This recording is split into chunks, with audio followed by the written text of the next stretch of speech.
Hi there, and welcome to Storytime with Papa. Today we're going to be reading The Marvelous Maker, a creation and redemption parable, written by April Graney and illustrated by Monica Garofalo. Every twinkling star above, he spun across the sky with love. He fixed the planets in their place and stretched the gap with time and space. He tossed the oceans far and wide and fastened beaches by their side. He painted ferns and frogs with green and splashed a sunset to be seen by loads of creatures, big and small, flying, crawling, prancing tall. The Maker looked from where he stood and saw that everything was good.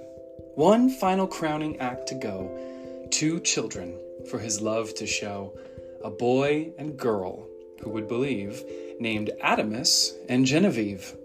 They walked with Maker day by day and humbly learned his holy ways.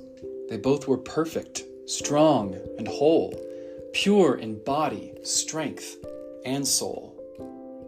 But then, what came so fierce and cold, the tricky tempter from of old.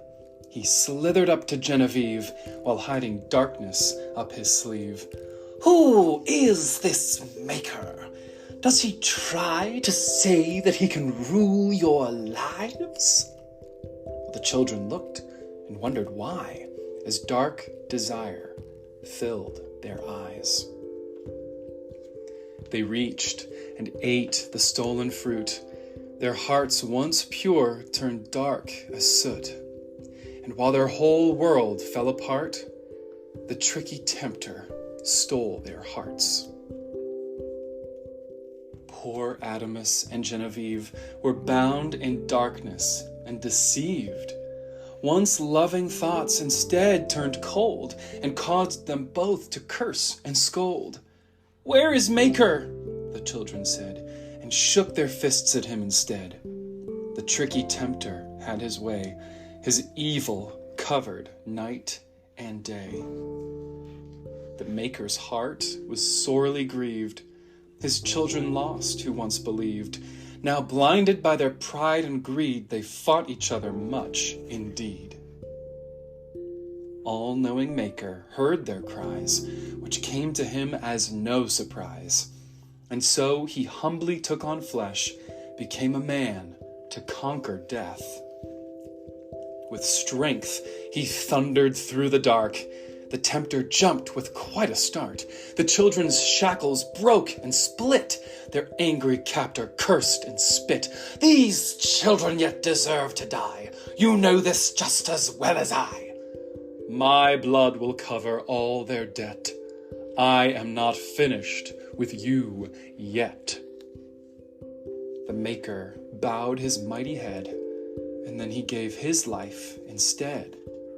The tricky tempter squealed with glee, for little did the villain see that while he proudly stood elated, the darkness cracked, light reinstated.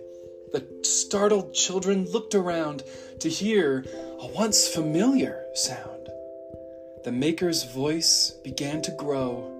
He came alive again to show that every fear the children had, for every thought or act so bad, he'd wash the darkness full away.